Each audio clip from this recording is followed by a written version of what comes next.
welcome to track 3. The next talk is ransomware versus cyber insurance. Your presenter is Gabrielle Bryant. As the cyber practice leader, Gabrielle focuses on the strategic and operational vision regarding how cyber exposures will impact clients, as well as researching methodologies to mitigate emerging cyber threats and their intersectionality with other lines of coverage. So please give a hand to Gabrielle. All right, good afternoon, everyone. Y'all, that was terrible. Come on, good afternoon. I know everybody's tired. We had lunch. People want to go out for drinks, so just kind of bear with me. I'll try to make this as interactive and fun as possible, even though insurance is not typically fun. I'm going to try to make it as fun as possible for you guys.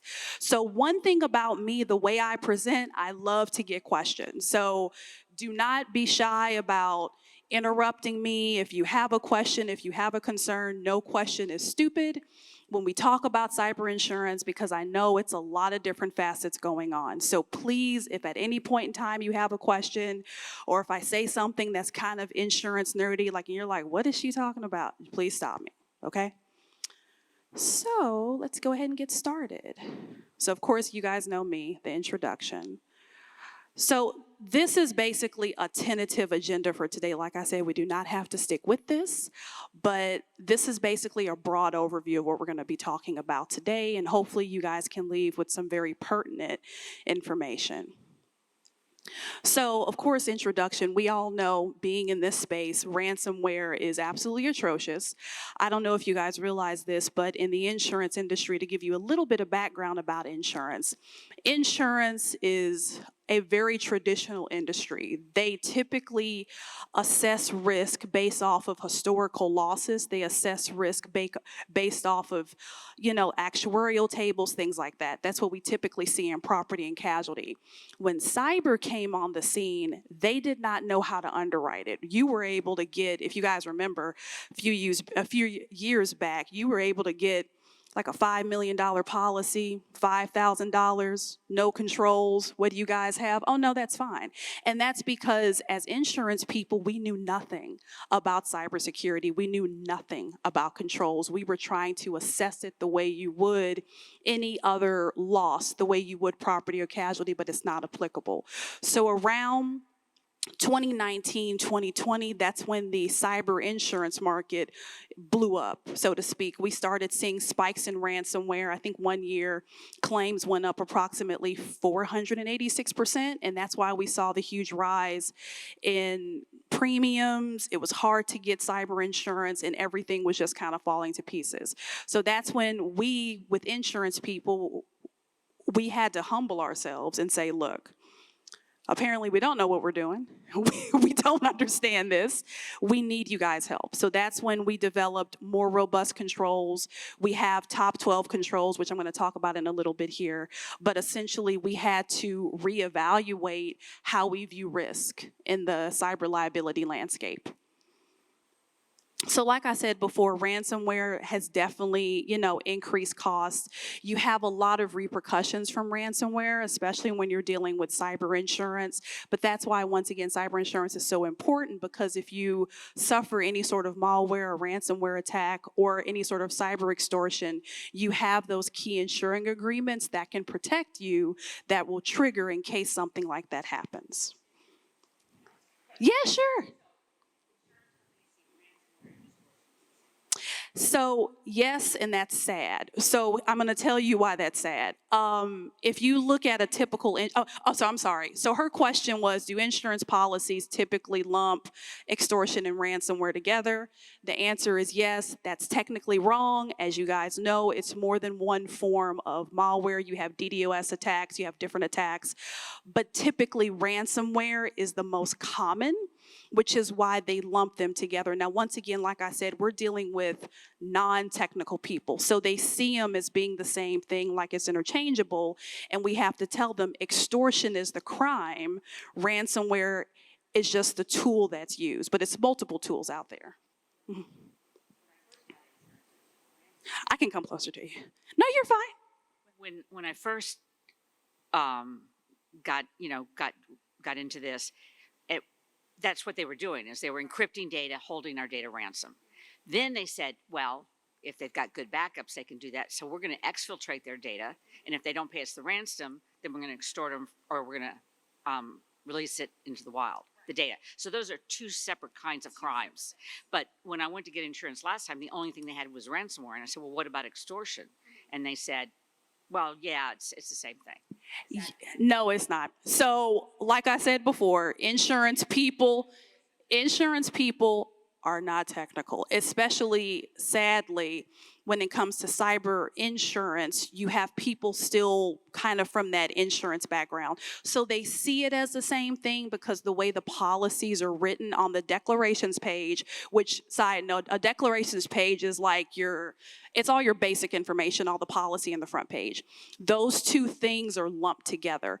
But if you have a good broker, which I highly encourage everybody, you should have a good broker, they should be digging into those policy forms to say, okay, how are we defining ransomware? What you typically should see for cyber extortion and ransomware, you should see some wording along the lines of, if you have any sort of unauthorized breach due to a threat actor coming into your system, that includes but not limited to ransomware, DDoS, da-da-da-da. It should say that in your policy form, but once again, that's something your broker should be looking into. And if they're not, I would encourage you to get another broker, of course. So, cyber risk landscape. So like I said before, when we basically kind of got our butts handed to us because of all the ransomware claims we were dealing with, we had to come to you guys to determine what sort of controls should we be looking at. So when I first started, this list was probably 5 bullet points. It went from 5 to 9 to 12 now. It's probably going to be 15 by next year. We're constantly growing. We're constantly evolving in how we evaluate risk, how we evaluate your overall level of insurability. So these are the top cyber control. These are the top cyber controls that insurance carriers look for in order to deem you to be insurable or not. Now, like I said before, this is subject to change. This is what it is as of right now. Of course, you have your basics, you have your multi-factor authentication, you have your endpoint detection, email security, all this good stuff. I know you guys are probably looking at this list and saying, well, hey, you're missing a lot of things. And we typically go a little bit deeper, like including like for example, what type of SIM solution you may have. Are you aggregating your logs? What vendors do you have in place? Things like that. We pull on that thread, but this is basically the basics. And if you look at any cyber application, it's going to have these highlighted points where it's focusing in on these top controls. But of course, they want to assess your overall holistic cyber hygiene. But this is just a start. Yes, sir. I can walk over here.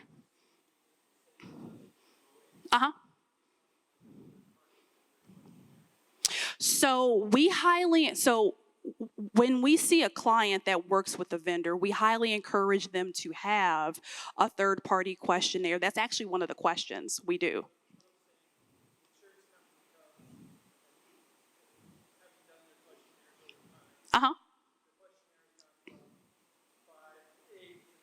Yeah.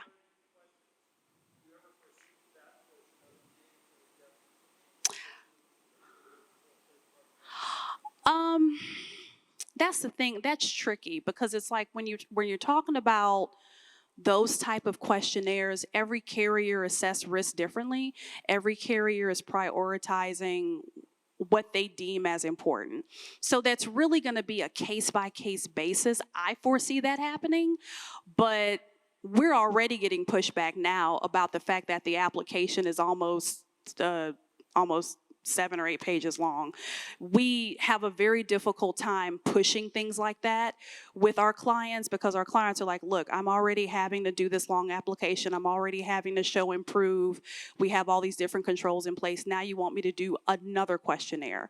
So that's typically something that we have them say, hey, as just a part of your cyber hygiene, not necessarily for insurance, but as a part of your overall cyber hygiene, that's something you should be doing.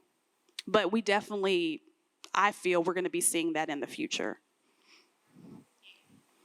So yeah, so the way the carriers are going right now, so for all those who didn't hear, she said, are we doing scanning? So to answer your question, part of us learning what to do includes us running non-intrusive scans.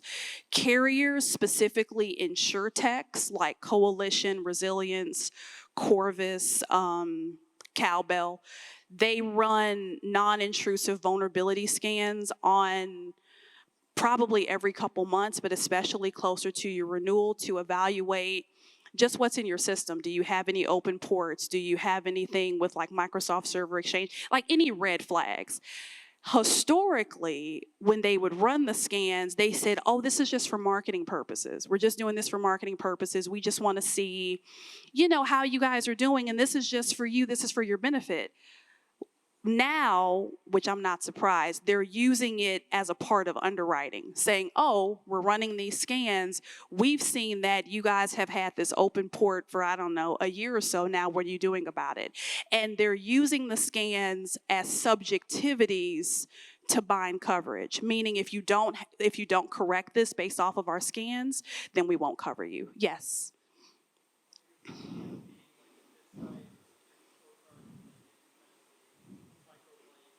Yeah, so they're doing that now. So a lot of carriers use, they'll do like a Qualys, they'll do a BitSite, they'll do security scorecard, and they send it to the insured. And they typically send it right before the renewal. And they'll say, okay, this is what we found. These are all of the high, medium, low vulnerabilities. You need to take care of the highs or mediums by X amount of time before we get to your renewal, or you won't be deemed insurable. So they're doing that right now. Somebody had a question, so yes.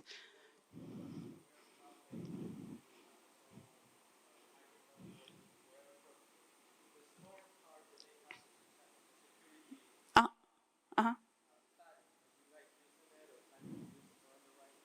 So they're using it now. They're using it now. So like the Microsoft security scorecard, not all carriers do. They typically use their own scanning things, but if you have a Microsoft security scorecard, they'll say, hey, send that along.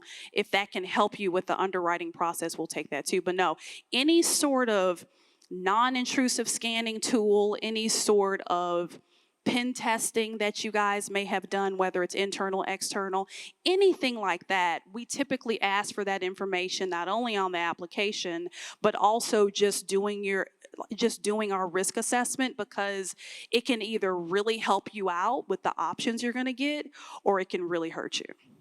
You had a question. Yes. Yes, that's one of the questions. They ask, A, do you do it? 2, who's doing it? How often do you do it? And then when you do it, how quickly are you implementing those changes? That's a whole section in the application, because once again, we only have a very short amount of time to understand your systems. We don't have a lot of time. So we're asking comprehensive questions to truly understand. I mean, what are you doing with this? Are you doing auditing? Are you doing pen testing? Is it external? Are you doing internal testing? How often? What are you doing afterward? So yes, it's something they're already doing. Yes.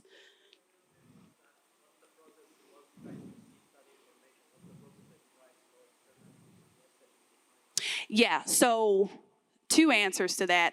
I can tell you what I do. I can tell you what happens historically, but I can't tell you what your broker should be doing, or at least I shouldn't say that because that would be mean. But here's what should happen. Let's say your renewal is in December. Let's say it's the end of December. With cyber, your broker should be starting these conversations with you 90 to 120 days out. They should not be coming to you 30 days out with one quote. That's unacceptable, right? They need to be starting 90 to 120 days out with you, having those conversations. And those conversations include, okay, let's do a very high level risk assessment. Let's talk about these controls. And that's when a person in my position, what I would do is I would have a conversation with you saying, okay, let's touch upon all these. And let's say out of all these, you have maybe 9, but you're missing a few other ones. We would say, okay, let's put you on some sort of remediation plan. So every month we would have a monthly touch point to see how you've done with implementing those controls. Because once again, the goal is to make you as insurable as possible prior to going to market. That's why we have to, especially in cyber, start very early, because you can't come to somebody 30 days ahead of time, especially if they don't have these controls in place, and expect them to go out and get quotes from vendors and try to get that stuff put in place in 30 days. It's not possible. So we start very early on. We set expectations very early on, saying if we identify any gaps or any vulnerabilities, it's your responsibility to put that in place prior to us going to market. If you don't have this in place and you've had ample time to do it, we cannot guarantee the best options. We can only get the best options if you meet us halfway and you implement these controls based off of what we're seeing in the market. Any other? Yes. Yeah, sure. Okay. Mm-hmm. Mm-hmm. Okay. I think at this point, they're not going to do it, but I probably feel they're going to do it in the future, because what we typically do in insurance, we try to align ourselves, which is very difficult. We try to align ourselves with all of the national standards out there, whether it's like the ISO standard or whatever. So if that's a national standard that's out there, they should be aligning themselves to it. However, once again, we're in the customer service business. We would probably get pushback from clients saying, well, I don't feel comfortable with that. Even though that's something they should be doing, they would say, well, I don't feel comfortable with that. I don't feel comfortable. So I really feel with some of the, we may see it in the insurtech space before we see it in the established market, because the established market is a little bit slower to come around.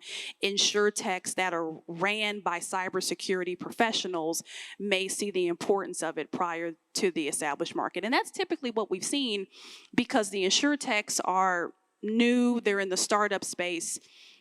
They typically have more of a handle on emerging trends versus the established market. So I think they're going to adopt that prior to the established market, and as usual, the established market will just follow. Any other questions? Yes.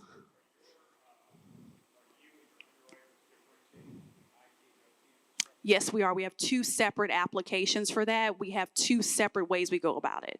We have our IT infrastructure, which is like the typical application. Then we have OT, like we said, if you have SCADA systems, things like that. And that's a totally different assessment. But it's a part of the holistic assessment for the organization. So yeah, we have 2 separate things for that, IT and OT. Any other questions? Yes. Mm-hmm. Yeah. These days, does software developers' version of errors and omissions include your verification of the secure development practice? So 2 answers to that. One, the coverage for that now, it's called Tech E&O. Technology errors and omissions. That's if you have any sort of software, if you have any sort of technical product that is dependent upon, like if you have a phone, like a Cisco phone, and you develop the chips for the phone and there's something faulty with it. That's Tech E&O. To answer your question, what we typically, you can have 2 options, which is you can either get a blended program, which is what we recommend. A blended program is a cyber and Tech E&O. It's all on one policy form. It's all built in. Of course, the wording is going to be different for the Tech E&O component, but they do have that coverage. That's the first part. Second part is the way they evaluate the Tech E&O component.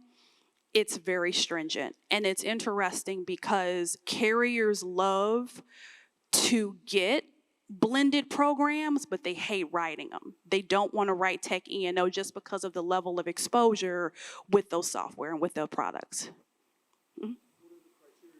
The criteria is basically the same. It's this. The criteria is this, but with the tech E&O, they go one step further and they ask a separate set of, it's another questionnaire, a separate set of questions about like, what type of product do you have? How are you testing it?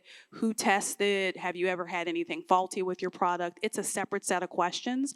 If you have a separate tech E&O policy, it's a whole other app. But if it's blended, they just lump all this together.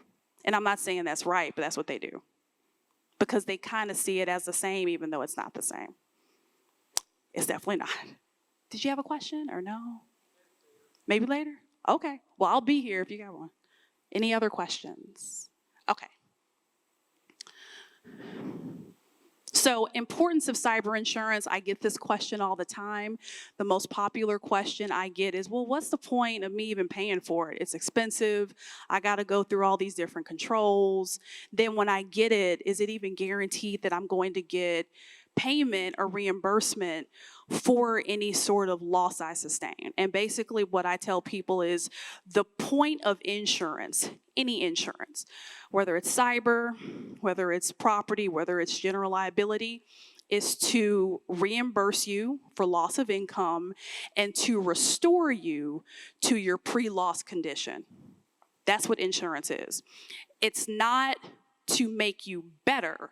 It's to get you back to where you were so you can continue to make money. Now, if where you were, for lack of a better word, did not have the best cyber controls, we can get you back there, but once again, you got to meet us halfway, right? We're expecting you to have proper cyber hygiene because that should be a part of your holistic cyber risk management strategy. If you're not approving budgets for certain controls, if IT directors or people who are network admin have been coming to you saying, we have to get an EDR tool, we have to get a SIM solution, and you just keep denying them, saying it's not in the budget, it's not in the budget, okay, cool.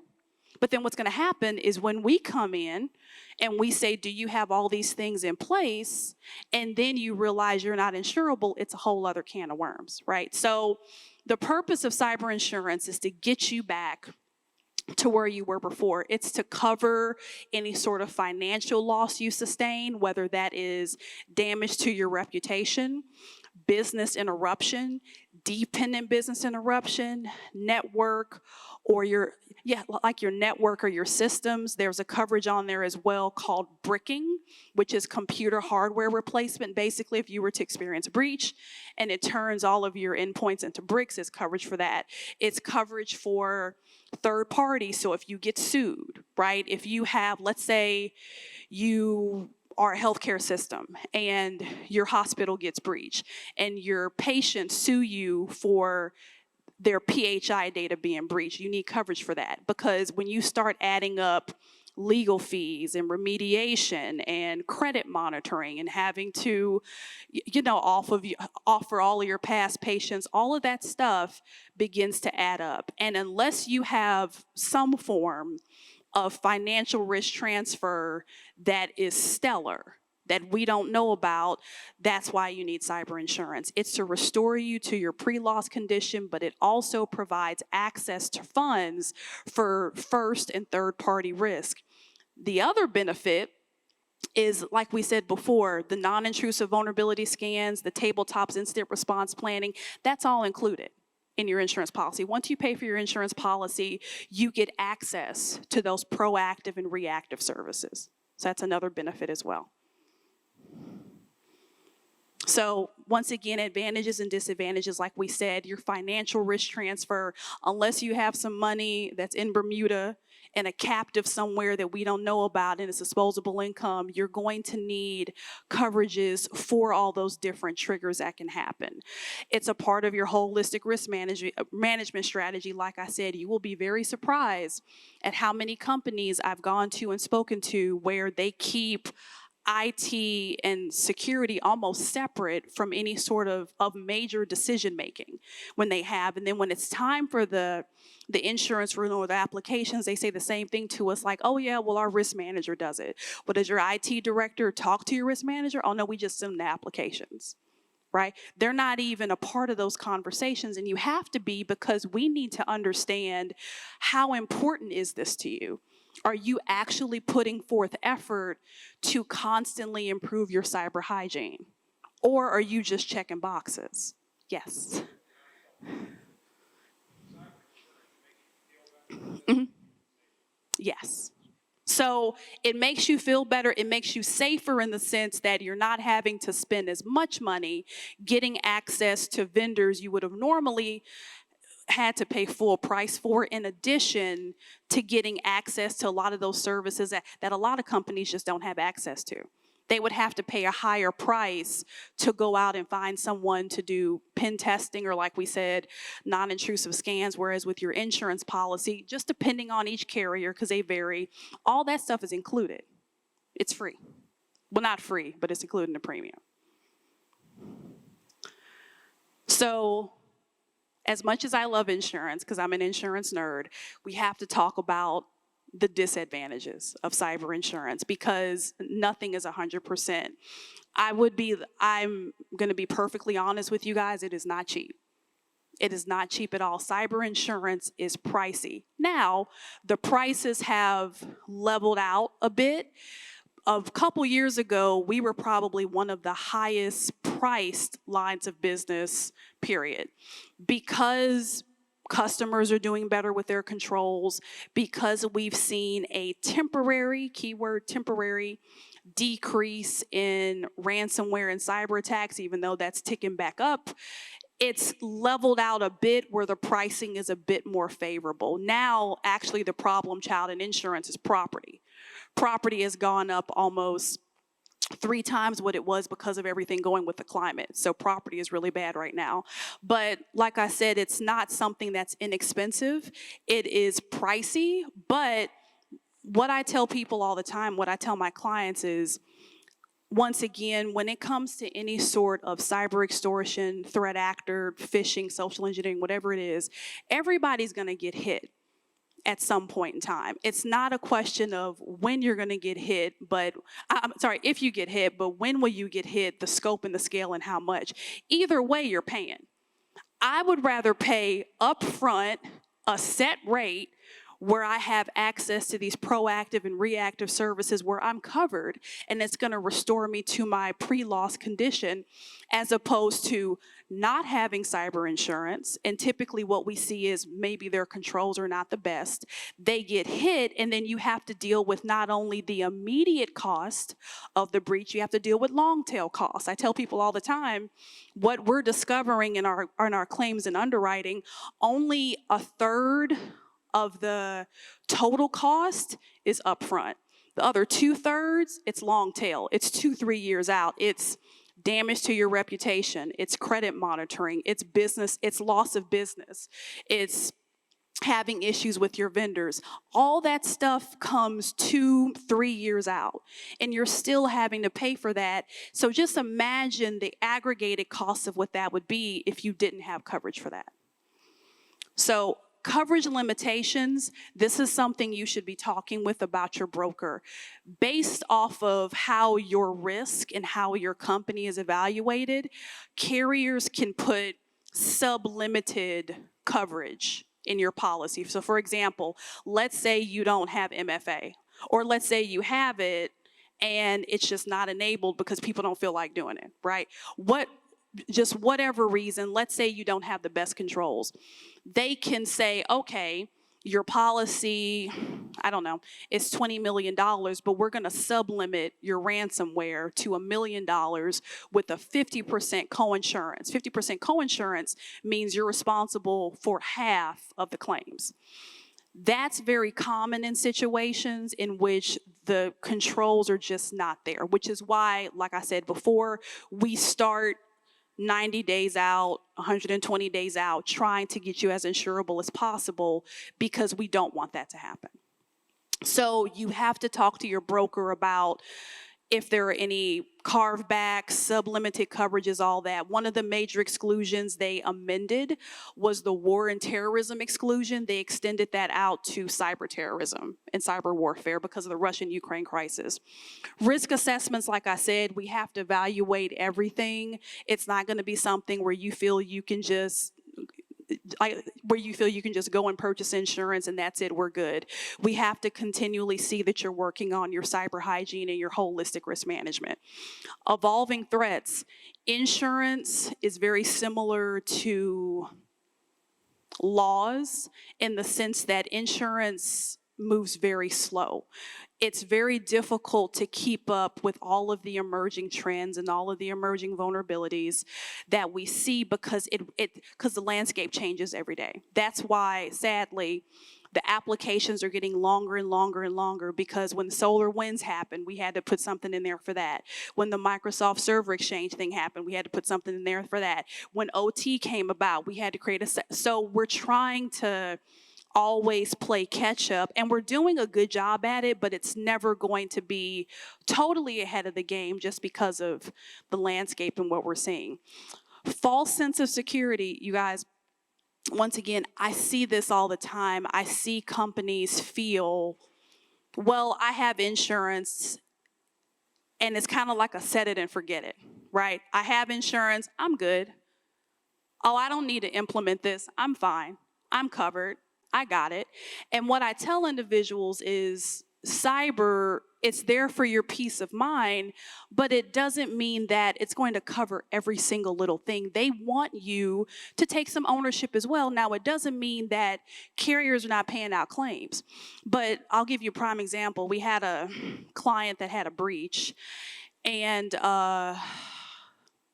basically through all the forensics, we found out that they kind of did a little fib on their application. They said that they had a patching cadence in place. They did not. They said that they had some sort of automated system for their patching. They did not. Their systems went unpatched for 90 days. There is a subset in policies with some carriers that have a software impairment endorsement where it's a chart. And the chart says, if you don't patch your systems from 0 to 30 days, 30 to 60, 60 to 90, all your access to money, it's going down. That company, they thought they were covered. They're like, oh yeah, we got insurance, that's fine. I'm not worried about it. Come to find out, hadn't patched their systems in 90 days. They had I believe they had a $10 million policy. They only got $200,000. Huh? It's fraud, but you'll be surprised how often people feel, I'll just sign this and say that I have it, but I'll put it in place later. I'll get to it, right? And that's very common, which is why we try to have those conversations with them up front to tell them, hey, look, we're trying to get you up to par. Now, what you choose to do on this application, what you're not realizing is this is a contract. There's fine print at the bottom that says any sort of misrepresentation of information put on here will be subject to like a reduction in your claims amount. It says it. But people feel, well, yeah, we have these different vendors. We're looking at these EDR tools. It's not in place yet, but it will be. I'll get the budget, I'll get it in place, and then usually that's when something happens. They think they're covered. The carriers are like, you stipulated on this application you signed, you had it. We're not paying anything. It's very common, sadly. So, what to look for in a cyber insurance policy. Once again, you want to find the right balance between your overall retention and your premium. It's difficult to do because it's really going to come down to a number of factors, but you want to find a good balance. My rule of thumb, what I typically tell people is when you're experiencing a breach, just like if you had a car accident, you don't want to have to worry about some like high deductible. You want something that's a lower deductible so you can access those coverages and trigger that stuff first, where if you have, where you're paying a little bit more money for your premium, as opposed to paying a lower premium, having a higher deductible or retention, and you're responsible for more. Nobody wants to deal with that when they're experiencing a breach. So you want to find a good balance between that, and it's really also going to come down to, like I said, I know I sound like a broken record, but your controls. The options really depend on how insurable you are.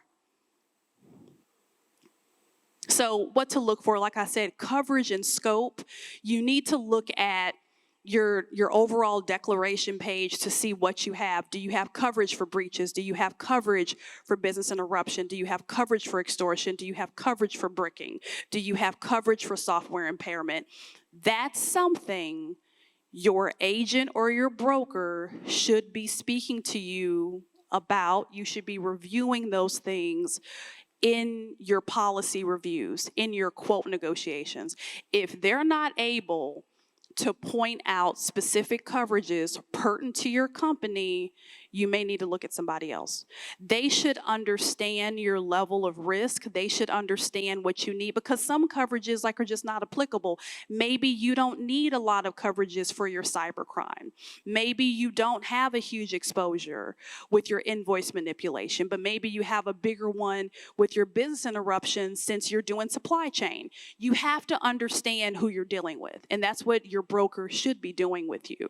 Response and recovery services, cyber policies standard cyber policies typically should include a pre-vetted panel of vendors for your forensics, your incident response, your credit monitoring, data breach counsel, all that stuff. And it should be the best of the best at pre-negotiated rates. If you get a policy from your broker and you don't see any sort of response or recovery services for crisis communications or anything like that, then you need to tell your broker, go back to the market, find me something else. Every acceptable cyber policy should have these services on there, no questions asked.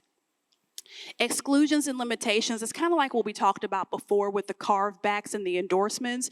You should really look in those policy forms and dig into those endorsements to make sure they didn't throw something weird in there. I know Beasley, top carrier, started putting in a website tracking exclusion, which was brand new. They didn't tell us about it. Threw it in there one time. We asked them about it. They said, oh, well, it's not applicable to your client this year, but we have to put it in our form. That lets us know you're going to start implementing this later in the future. They also started adding one for biometric exclusion. They have that in there as well. And they'll say the same thing. Oh, well, it's not applicable for you now, but it will be in the future. These are the things your agent or your broker should be talking to you about, just so you're aware. Third-party liability, once again, it should be coverage for that. It should be coverage for any sort of dependent business interruption, whether it is system failure or security breach. If you're working with if you're working with any sort of vendors or customers or deals like that. Ransomware coverage, out of every coverage, with this may be controversial, this is the most important. If you have a cyber policy and you don't see ransomware coverage or cyber extortion anywhere on there, throw the whole policy away. I don't care if they're giving out $20 million policy for a $5,000 retention and they'll let you pay $2,000. Don't do it. Every policy, every single cyber policy should have cyber extortion and ransomware coverage. Now, the caveat to that, like I said, is if your controls are not the best, they will sublimit this. They'll sublimit it to a lower amount, and a lot of times they'll bake a change in your subjectivity saying, hey, we'll offer you $1 million now, but if you improve whatever controls you need to improve, then we can bump this back up for you. But you have to do it in 30 days or 60 days. But if you have a cyber policy and you know your controls, you would have gone through all your remediation, and you know your controls are insurable based off of the market, and you still don't see ransomware coverage, throw the whole policy away. Don't get it. Business interruption, like I said, it's reimbursement for loss of funds due to downtime or loss of business due to a system failure or a security breach. This is something that is standard in cyber insurance policies, not only for business interruption and dependent business interruption, but it's important to separate the two with system failure and security failure, because a lot of times with these policy forms, they try to blend that together, and I'm like, security failure is different. Sorry, a system failure is different than you having like a security breach. So you have to dig into those policy forms to really make sure they have that. Oh. Claims administration, like I said, it's something that comes standard in policies. That's something you should always see. Premium costs, you want to get the best balance, but like I said, cyber insurance is very pricey. And experience and reputation of the insured, you should be going with an AM Best, A++, or A+ rated insurer. Anybody below that, you shouldn't be working with them.